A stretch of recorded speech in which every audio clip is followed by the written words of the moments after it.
केशव। जी पिताजी। आज से तो विद्यालय नहीं जाएगा।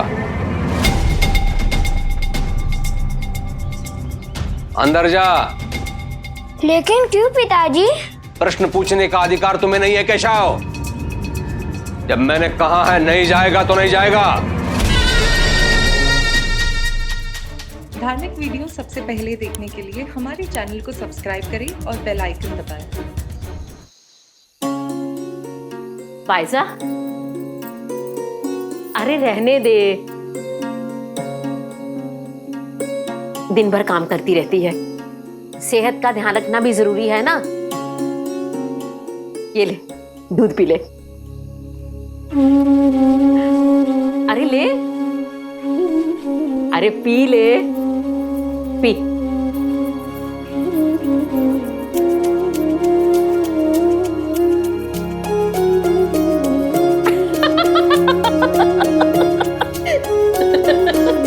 क्या हुआ आई? देख,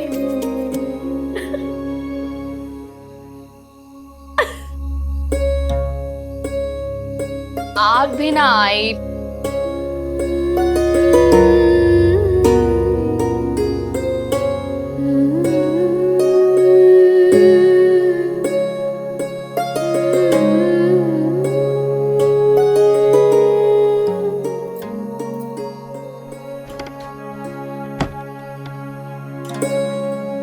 फायजा, इधर आ।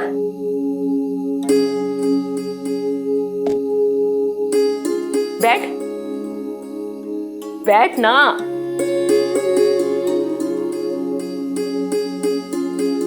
ये देख, मैंने यमुना के लिए झुमके लिए हैं। अच्छे हैं ना? बेटी कहा है तूने उसे, तो साधारण सी साड़ी तो नहीं दे सकते ना? क्या सोच रही है कि एक कंजूस कैसे बदल गई, है ना? नहीं आई, मैंने कभी आपके बारे में ऐसा ना सोचा, ना कभी सोच सकती हूँ। किस मिट्टी की बनी है तू? ये कैसे संस्कार दिए हैं तेरे माता पिता ने? मैंने इतनी खरी खोटी तुझे सुनाई, क्या कुछ नहीं कहा, फिर भी तेरे दिल में मेरे प्रति लेश मात्र भी गुस्सा नहीं। आई, रोइए मत। इससे अच्छी तो आप मुझे डांटते हुए लगती थी। वो कहते हैं किस्मत जिसको कर्म का फल है, जीवन में कर्म योग का मार्ग ही अटल है।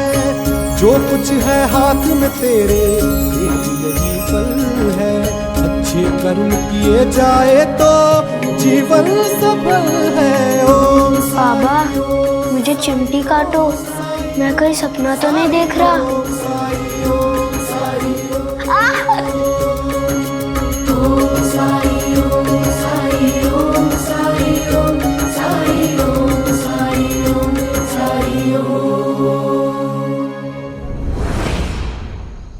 मुझे तुम्हारी चिंता होती है जीवा। साई, मुझे जीवन का लक्ष्य मिल चुका है, अब चिंता करने की कोई बात नहीं है। जीवन का लक्ष्य और उस तक पहुंचने का रास्ता कभी भी घृणा से निर्धारित नहीं किया जा सकता जीवा, क्योंकि जब हम घृणा को अपनी शक्ति बना लेते हैं तो हमारी सोचने, देखने की शक्ति कमजोर हो जाती है। सही और गलत में फर्क नजर नहीं आता हमें, अच्छे और बुरे में फर्क नहीं कर पाते हम, और हम उन्हीं की तरह हो जाते हैं जिनसे हम खुद घृणा करते हैं। हर इंसान में अच्छाई खोज पाना, उनसे प्रेम करना, ये आपके लिए संभव हो सकता है साई, क्योंकि आप भले हैं। लेकिन ये दुनिया वैसी नहीं है। ये सिर्फ भलाई से नहीं चल सकती। यहाँ जो जैसा है उसके साथ वैसा ही करना चाहिए। टंटिया भील से मिलने के बाद मुझे पता चला कि जो ताकतवर है उनका जुल्म सहना ही एकमात्र विकल्प नहीं है हमारे पास। हमें उन्हें मुंह तोड़ जवाब देना चाहिए, तभी समाज में अमीर और गरीबी की बराबरी संभव होगी। और ये कैसे पता करोगे कि अमीर के पास जो कुछ भी है उसमें गरीब से छीना हुआ कितना है और अमीर की मेहनत का कितना। क्या अमीरों ने कभी सोचा होगा कि जो वो हमसे छीनते आ रहे हैं वो हमारे मेहनत की कमाई थी? जो खुद न्याय की धज्जियां उड़ाते हैं, हमें उनके साथ न्याय की चिंता क्यों हो? गरीब का दुख अमीर से लूटी दौलत से दूर नहीं होगा जीवा। अगर उन्हें सुखी करना चाहते हो तो उन्हें सशक्त करो, उन्हें सक्षम बनाओ, आत्मनिर्भर बनाओ, साक्षरता से, शिक्षा से, ताकि वो अपने अच्छे बुरे में फर्क कर सकें, अपने अधिकारों की लड़ाई खुद लड़ सकें, वो ये समझ सकें कि उन्हें किसी के सामने सर झुकाने की जरूरत नहीं है। आज तुम हो तो उनकी लड़ाई लड़ लोगे, लेकिन कल जब तुम नहीं होगे तब एक बार फिर उन्हें किसी जीवा, किसी टंटिया भील का इंतजार करना होगा। हिंसा का कोई अंत नहीं है और अहिंसा हिंसा से कहीं ज्यादा ताकतवर। साई, मैंने आपसे कहा ना, आप बहुत भोले और भले हैं। इससे पहले मुझे कोई देख ले, मैं आपसे बाद में मिलता हूँ साई, बाद में मिलता हूँ।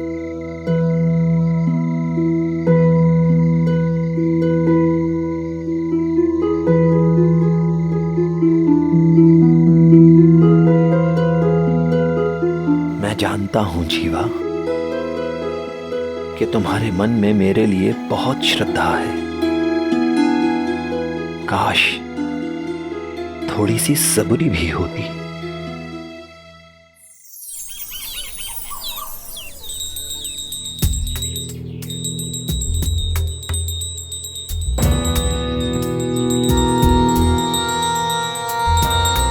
इनका गुस्सा तो अब तक शांत नहीं हुआ है, पर आखिर इनके गुस्से की वजह क्या है?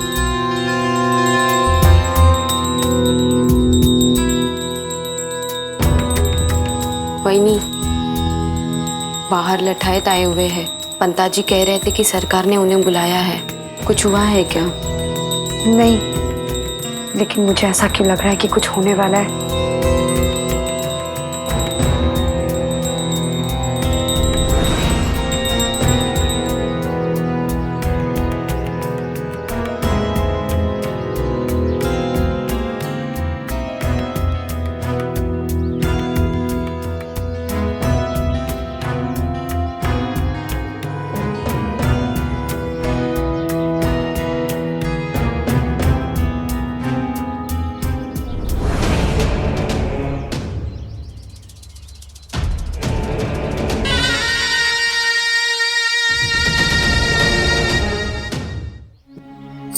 भाई साहब का वही, ये साड़ी कैसी लगेगी मेरी यमुना पर? बहुत ही सुंदर लगेगी, बहुत प्यारी है।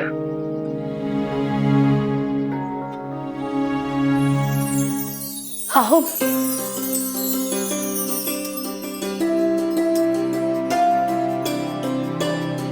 देखिए ना, साईं की कृपा से हमारी यमुना का रिश्ता बिना दहेज के तय हो गया और अब इन लोगों की मदद से मुझे शादी की भी कोई फिक्र नहीं रही। सारा काम इन्होंने आपस में बांट लिया है। मैंने कहा ना, यमुना हम सबकी बेटी है। आप सबका बहुत आभार। अच्छा सुनो, दामाद जी ने संदेश भेजा है कि वो शिरडी आ रहे हैं किसी काम से, आज रात यहीं रुकेंगे। अरे वाह, ये तो बहुत अच्छी बात है। आज शरद पूर्णिमा है तो रात को हम सब जाएंगे द्वारका माई कीर्तन के लिए, तो दामाद जी भी उसमें शामिल हो सकते हैं। जी बिल्कुल। अच्छा सुनो, मैं बाजार जाके आता हूँ।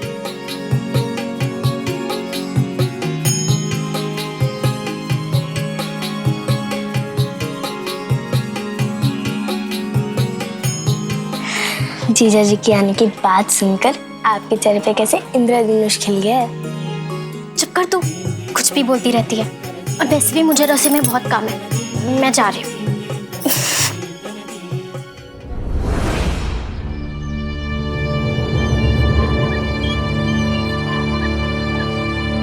केशव, जी पिताजी। आज से तू विद्यालय नहीं जाएगा। अंदर जा। लेकिन क्यों पिताजी? प्रश्न पूछने का अधिकार तुम्हें नहीं है केशव। जब मैंने कहा है नहीं जाएगा तो नहीं जाएगा।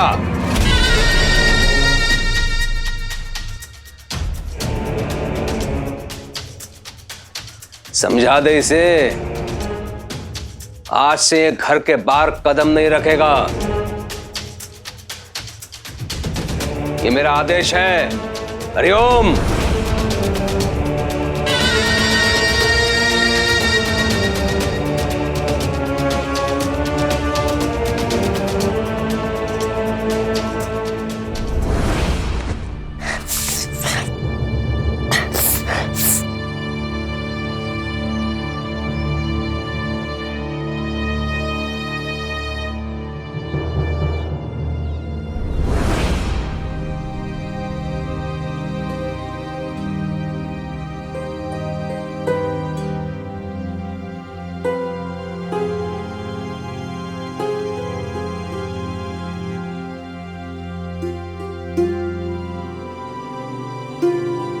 यमुना चली जाएगी ये सोचकर रो रही हो ना?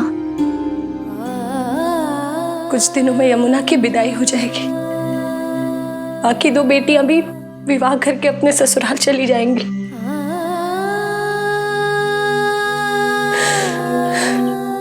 ये घर सुना हो जाएगा।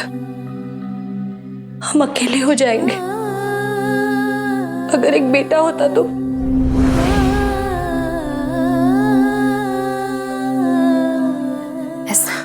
नहीं भाई साहब का ऐसा नहीं है कि मैं अपनी बेटियों से प्यार नहीं करती। खंडोबा की कृपा से आपको बेटा है। आप मेरी चिंताएं नहीं समझ पाएंगी। बुढ़ापे में कौन होगा हमारे साथ? कौन बनेगा हमारा सहारा? जिस समय मुझे अपनी बेटियों की सबसे ज्यादा जरूरत होगी तब वो मेरे पास नहीं होंगी।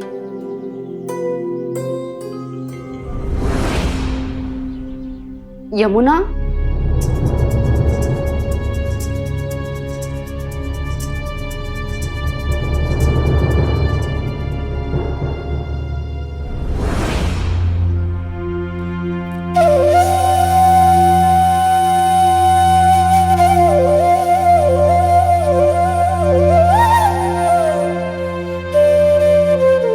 पिताजी को क्या हो गया?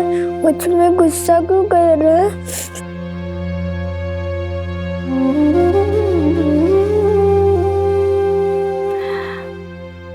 बेटा मुझे भी समझ में नहीं आ रहा है।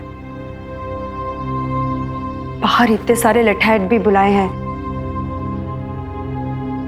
एक बार तो मुझे लगा कहीं उन्हें पता तो नहीं चल गया कि तुम साईं के पास गए थे। क्या कहा?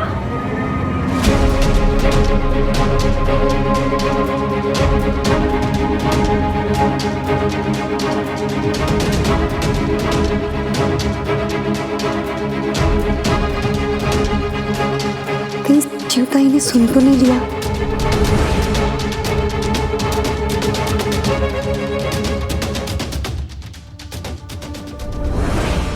तुम्हें सच में पता नहीं है दादा तुम पे गुस्सा क्यों है?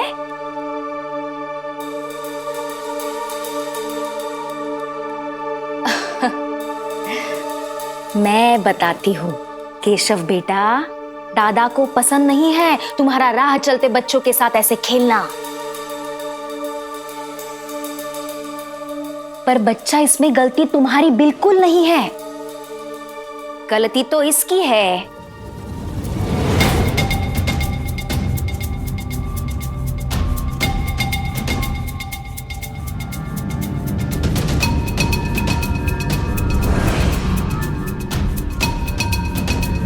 क्या है ना बेटा, माँ का फर्ज होता है बच्चे को अच्छे बुरे का फर्क समझाना। अगर तुम्हारी माँ अपना फर्ज अच्छे से निभाती तो आज तुम्हें ये दिन नहीं देखना पड़ता मेरे बच्चे। आत्या, मेरी माँ के बारे में ऐसे बात मत कीजिए।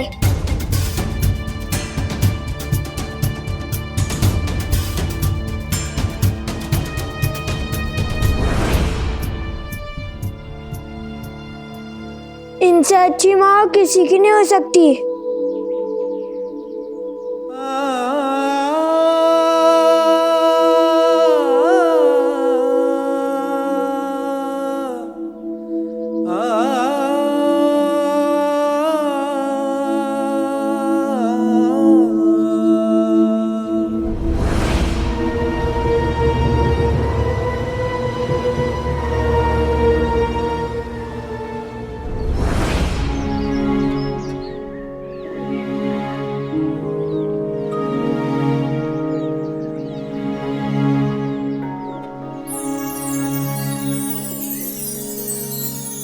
यमुना दीदी, आप यहाँ? आपकी शादी होने वाली है ना? आइए आइए, अंदर आइए। आप भी दिया बनाइए हमारे साथ। बैठिए बैठिए।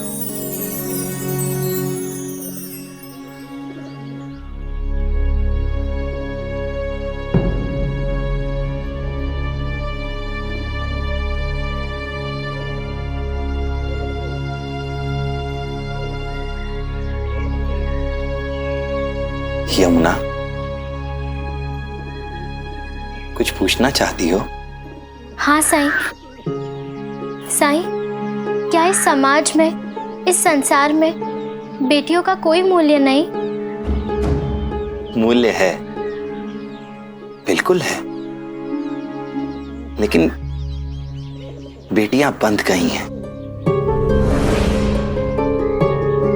समाज के बनाए नियमों में, उनके दायरों में उन्होंने बांध लिया है खुद को। बांध लिया है?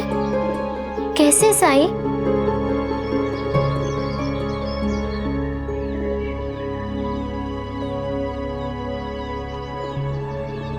समाज के बनाए नियम इन दायरों को अपनी किस्मत मानकर, खुद को बराबर न मानकर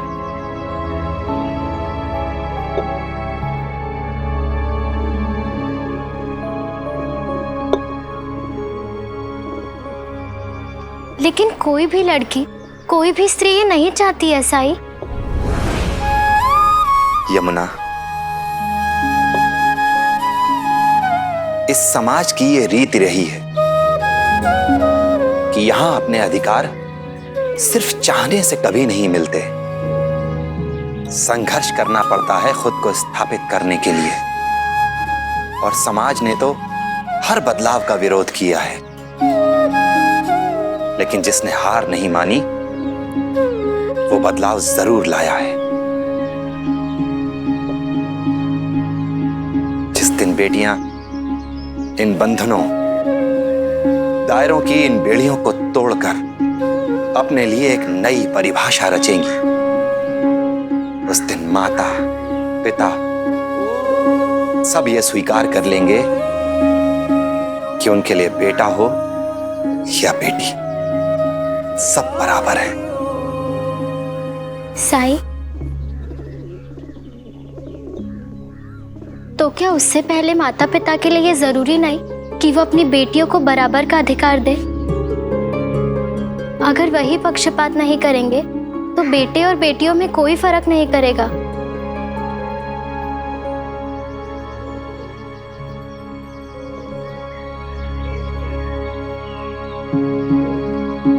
यमुना, माता पिता भी तो समाज के उन्हीं नियमों के दायरे में पले बड़े हैं।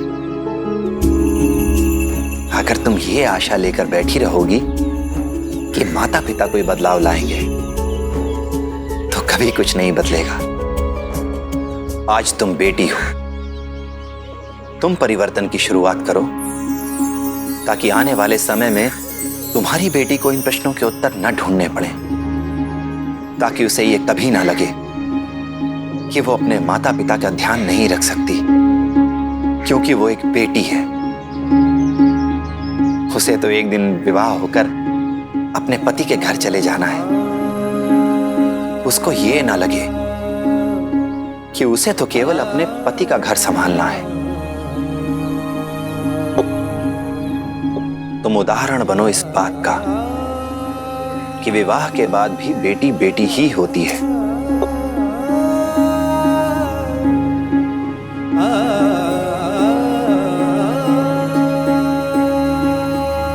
अपने घर, अपने परिवार पर उसका पूरा अधिकार है और जिम्मेदारी भी। भविष्य के लिए नींव तो आज ही रखनी होगी और जिसे परिवर्तन चाहिए, परिवर्तन की उस धारा का स्रोत भी उसे ही बनना होगा।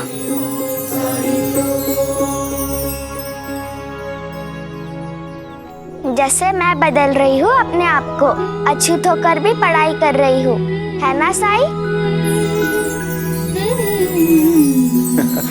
हाँ लक्ष्मी, तुम तो सबके लिए एक उदाहरण हो।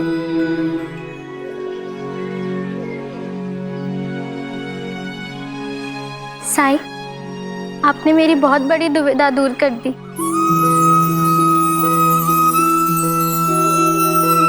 मैं जब भी आई बाबा के आंखों में आंसू देखती थी, मुझे मेरे विवाह की खुशी से ग्लानि होने लगती थी। स्वार्थी समझने लगी थी मैं अपने आप को। पर आज आपने मुझे सही मार्ग दिखा दिया।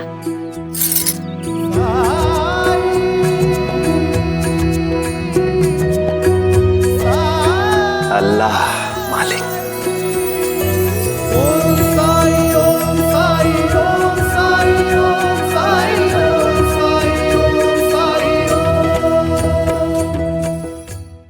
धार्मिक वीडियो सबसे पहले देखने के लिए हमारे चैनल को सब्सक्राइब करें और बेल आइकन दबाएं।